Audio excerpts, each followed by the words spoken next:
Today, I'm going to show you how to use toner foiling panels with a layering stencil.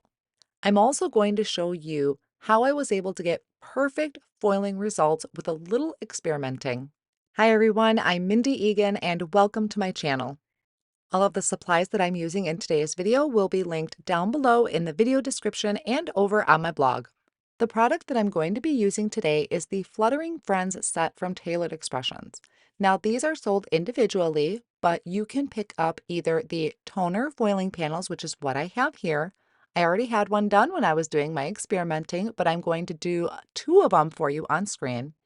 I also have an embossing folder, and then there is a coordinating stencil. Now I don't use the embossing folder today, but I wanted to show you that that is available. And the layering stencil is a 3-piece layering stencil that is going to fill in different areas of the wings on the butterflies. On the back of the packaging, it gives you an example of each of the 3 layers and what they look like all together. I will be completely honest, when it comes to toner foiling panels, I struggle. Whenever I've done foiling, I've gotten blotchy results, and I finally sat down, did some experimenting, and came up with the perfect recipe for me to get perfectly foiled results. Now, this may vary versus your machine that you're using and just your settings, so I do suggest to experiment with your own machine and see what is going to work best for you. Today I'm going to be using the Gina K Designs Fuse Foiling System, and I turned it on and dialed it up to the setting 4. Normally I use setting 3, but with my experimenting I found setting 4 works best. I have one of the foiling panels here, and I'm going to be using the champagne foil. Now this is meant to be used with your toner or polyglaze panels if you have any polyglaze. These are meant for heat transfer, not the glimmer system. Now Taylor's foil comes on a roll, so I rolled it out and I actually like to flip it over to the dull side and then place my panel on top and trim it so I have just a little bit of excess. I'm using my Tim Holtz recoil scissors to trim this out, which I find cut absolutely beautiful. And I'm going to go ahead and get my second one trimmed out as well so it is ready to go because I am going to do 2 different color combinations here for you. Now, whenever you do foiling, whether it is polyglaze or these toner panels, you want to make sure you buff over the top with a Swiffer cloth or a brush to brush off any excess lint or dust that may be there. And the same thing for the back of the foil. Now I flipped my foil over so it is the pretty side of the foil facing up and my toner panel is facing up. Then I just line it up as best as I can, flip it over and trim off any of that excess. Now in this case, I have a little bit of toner showing on the edge. Keep in mind any toner that is exposed is going to end up transferring to your carrier sheet. It is a very minimal amount here, so I'm not overly worried about it. Now I'm ready to foil. So again, I have my toner panel facing up and I have my foil, my actual foil facing up. Then I'm going to take this and I'm placing it in a carrier sheet. So this is a carrier sheet from Tailored Expressions. I also have her shim in here. And what I'm going to do is my shim is going to be on the top. Whenever I've used a shim, I've placed it on the bottom, so underneath my foiling panel.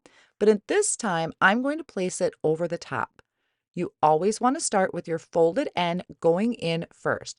So I'm gently going to just glide that into my fuse foiling system, let the rollers catch that, and then let it feed through. I am not 100% sure which part of this was the magic touch to it, whether it was putting the shim on the top of my foil and my panel, or if it was turning my heat setting up to 4. Either way, when this came out the first time I experimented and it foiled so perfect, I decided not to mess with it and I just left it and decided that's what I'm going to go with. So I pulled this out of the back. I let that cool for a few seconds. And then I'm going to carefully lift this shim up and take this out of the carrier sheet. These can be pretty hot to the touch, so you do want to give that a few seconds to cool. Now, when I pull my panel out, I'm also going to let that sit for a second. You're going to see quite a few wrinkles here, and I am not overly concerned with that right now.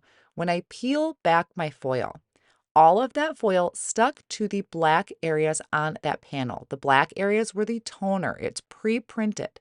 Now I can tell it foiled perfectly because when I look at the back side or when I look at my foil, I have no leftover foil there.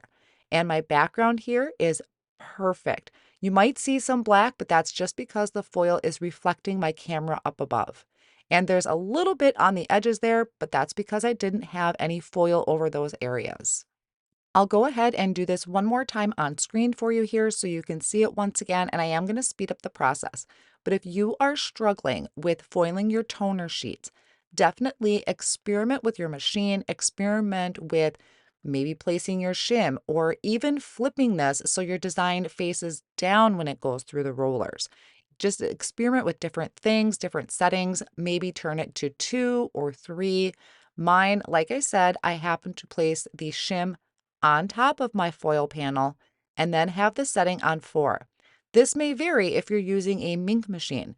I didn't dig out my Mink machine because I use my fuse foiling system quite a bit, but just experiment to see what is going to work best for you. So again, I let that cool for a second and then I can pull out my panel and once again, I have a perfectly foiled background. So now I have 2 panels ready to go that I am going to place a stencil over the top to add in the colorful detail. To do my stenciling, I am going to bring in my mini glass mat. I like the white surface of it so that I can see the colors that I'm ink blending with. And I'm going to start by placing a little bit of repositionable tape on the back of that and then placing that down onto that work surface. And that's just going to hold my panel in place while I do my ink blending. Then I'm going to bring in my stencil. So as I had mentioned, this is a 3-piece stencil. The bottom left-hand corner tells you the name of the company. In this case, it is Tailored Expressions. And then over in the right-hand corner is some more etching, and it'll tell you 1, 2, or 3. And typically that's telling you the order of the stencil. In this case, I don't think it really matters. Now, as I was getting ready to stencil, I noticed that I had my cardstock turned the wrong way. So I'm just going to shift that so it is up and down. You can see like there's a butterfly in the top center that's kind of facing upwards in a regular direction. So that's kind of what I'm using as my guide as far as how I know my panel is facing the right way on my work surface. I'm going to take my time, line up all of these areas, and some of the open areas of the stencil will cover, or I shouldn't say cover, they will be lined up with the foiled panel. So don't worry about that. The foil is going to resist the ink. Then I'm holding the stencil down with my washi tape, making sure that that does not cover any open areas of the stencil. Now I'm going to go kind of more of a monarch look for this first card. I'm starting off with pineapple ink and I'm using a blending brush to apply that color, going in both the right to left and left to right and right to left direction to make sure I'm covering that entire open area. Then I want to step this up just a little bit. So I'm going to bring in candy corn ink and a detail blending brush, and I'm going to add that just to the very outer edges of the wings. Now this is may seem a little tedious, but I love doing it. I love adding that little extra detail that isn't always expected when it comes to these stencils. So I'm going to go over that, just kind of blending in maybe about a quarter of the way in or a little bit more. I want to make sure that I'm showing the yellow and the orange. So far, this is looking exactly like I had hoped. So I am going to bring in the second layer of the stencil. Again, I am always starting with my etching kind of in the right direction. So I always have the tailored expressions down in that left-hand corner. I lined that up, holding this down again with that washi tape, and I'm going to come in using those exact same colors. Now you can change up the colors, which I am going to show in my next project, but for right now I'm going to use that pineapple ink as my base color. Then I will bring in that candy corn and once again go around the edges to add that little bit of extra detail. There are some smaller butterflies in between, and I'm not overly concerned with that. If it happens to catch some orange, that's fine. If it doesn't, not a big deal. I was more into looking at the edges of the wings. So as I was doing that, I thought about adding another color, and I hadn't tried this the first time around. I will show you kind of my experimental one that I had done previously. So this time I thought I would step this up even more. And I'm going to bring in poppy seed, which is a dark gray. Once again, I am grabbing a detail blending brush and I am going to add this to those outer layers. Now, keep in mind, I am on the second layer and I still have it in place. So I did pineapple, candy corn, and then coming in just ever so carefully to the very outer edges with that poppy seed ink. I am going to say here, because I know the end result, I'm thinking I maybe should have gone with Oreo ink here and really stepped it up into the black instead of the dark gray. So I went around all of those edges and I do like the look of this. So off screen, I went ahead, added the first layer back over the top and did the same thing using that poppy seed ink. So it all looked consistent throughout the front of the card. So I'll go ahead, remove that washi tape, and you're going to see how this is looking with the first and second layer of the stencil done. I do really love this. I think it has more of a fall vibe to it, but I'm going to keep going with it, and I'm going to add the third layer of the stencil. So for this one, I'm going to just keep with the poppy seed ink. This was my original idea, was to add this dark gray to the areas of the wings, but I'm going to cover over the open area of the stencil completely with that poppy seed ink. As I had mentioned, the foil is going to resist the ink, and sometimes I will come in with a towel or a rag and just buff over those areas with my towel before I remove the stencil. I try to go in the same direction as the stencil. If you start like doing circular motions, you have a chance of pushing that ink underneath your stencil. So here's a look at that panel completely finished. I do really, really love how this turned out, and I think this would be a really fun technique to do with different colors, like maybe some greens and blues or blues and purples to really make that pop. I cleaned off my work surface and also the stencil using some rubbing alcohol, and I'm just going to quickly go through and do another color combination here for you. So I do speed it up a little bit, but I am going to show you the reveal for each one. Now I'm back to using the first layer of the stencil, and this time I'm going for a more springy or summery look to this. I'm not going to be adding any detail to the edges of the wings like I did the first time. I'm just going to use those areas as is. So that first layer was Cookie Monster. The second layer here, I'm going to use that pineapple ink once again. And then for my last layer, I'm really going to step up the color and bring in, I think it was Tropical Punch, which is an absolutely beautiful, like, I don't know if I want to say like a dark teal, and it just fits so well with this color combination. Now this time I did come in and just kind of carefully buff over those foiled areas to remove any excess ink. Then I can just carefully pick this up from my work surface and I can rub away any of that repositionable tape that I have on the back, but that came out beautiful. So that is the panel I just did. Here is the one where I added all of the details to the edge of the wings.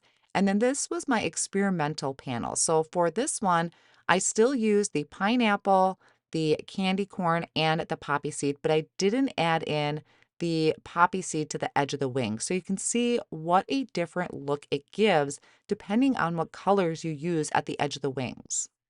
So I love all of these panels, but I am going to go with my original one because it's a little bit brighter. I'm going to save my other panel for a future card project. I did a little pre-planning off screen. I went ahead and trimmed out both of my panels using the A2 Stacklets die, and I also have some card fronts ready to go as well. Now, I kind of experimented with some ideas. I have that postage. I used the A2 postage stamp stacklets. I'm getting all tongue-tied tonight. And the first card, I'll walk through these colors in just a second. My original idea was to have a white panel on top of the postage, which kind of would hide that stitched line. I decided I really didn't want that much white. I wanted that postage to stand out a little bit more, so I'm not going to do that extra white panel. So for this card, I have Cookie Monster cardstock cut to 4¼ by 5½, Tropical Punch cardstock using that A2 die, and then my butterfly panel. Now for this one, I did both toffee for the postage and also the card front. So for the one card, I kind of stuck to the colors inside of the butterflies, and then for my other one, I kind of kept with the warm colors. I'm going to be using a sentiment off of the Essential Sentiments stamp set. It has a great variety of sentiments on it, and I'm going to actually use one of those extra white panels I have to do my stamping. I'm going to pick off the stamps from the stamp set. I have a waffle flower grip mat inside of my mini Misty, and because this is a clear stamp set, I don't need to take that out. So I'm just going to place my stamps down onto the cardstock, making sure to leave myself room to die cut. I'll pick that up with the door of the Misty, and then I'm going to rub my hand over those stamps to kind of condition them, and that just helps so they'll take ink a little better. Then I'm going to be stamping these in the VersaFine Clair Nocturne ink. So this ink is a really nice bright, I shouldn't say bright, it is a very deep black ink. So I'll ink that up, stamp that down, and I'm pressing gently so as not to squish or distort my stamp set. There was one part of the sentiment that didn't transfer well, so I will just close the door and kind of push on that area to make sure all of the ink transferred. Then I will use the coordinating die to die cut out these sentiments. I absolutely love when there are coordinating dies that go with sentiments. If you've followed me for any length of time, you know how highly I think of companies that make these because I think they just add so much to the card when it has a nice white border around the sentiments. So I run those through my die cut machine and I can just pop those out and then I will bring my card fronts back in. I don't have anything attached down to the card front right now. And I'm just going to place the sentiments about where I think they're going to go. Now they are kind of on the small side, so I needed to help make them stand out a little bit and also not take away from the background. I'm going to bring out these circle stacklets dies, and I found one that's going to fit perfectly for the Just a Note, but it was a little too small for my other one. So I went back and picked out another circle that is going to fit that Thinking of You perfectly.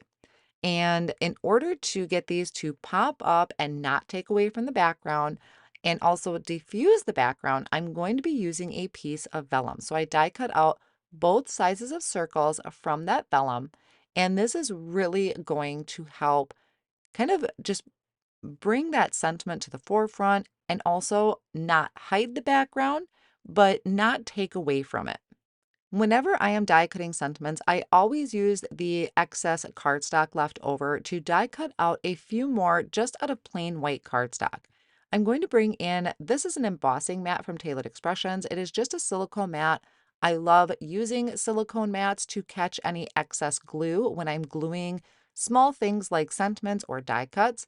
It's just really easy to clean up with rubbing alcohol. So here I'm just taking some liquid glue and I'm adding one of those plain cardstock layers behind each of the sentiments.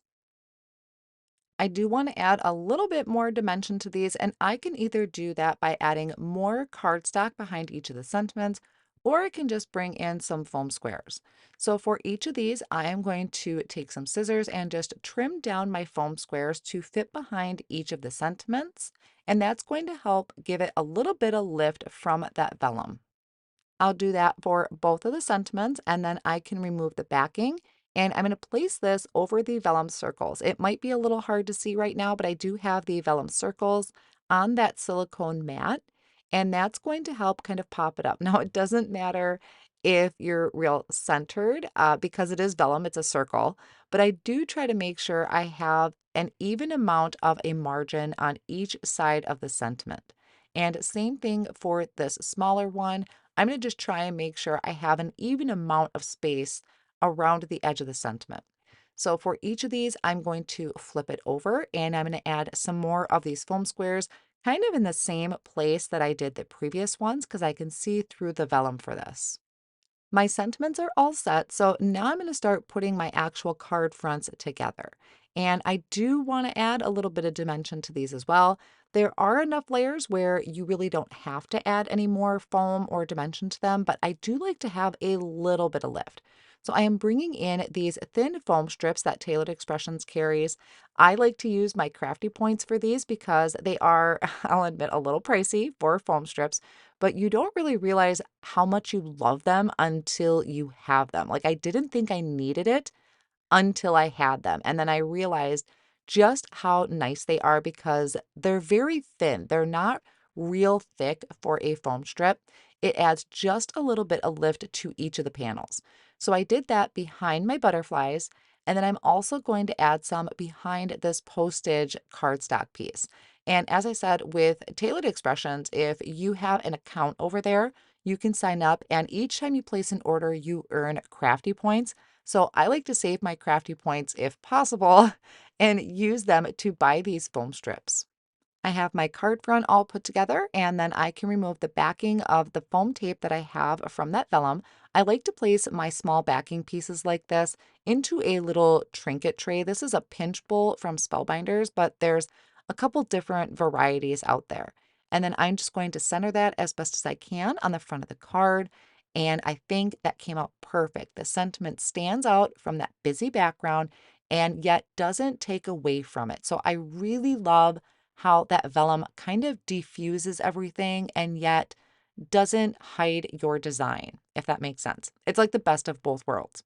So I'm going to do the same thing for my other panel here. I'm adding that thin foam strip tape behind my butterflies. I'm also going to add it behind my postage.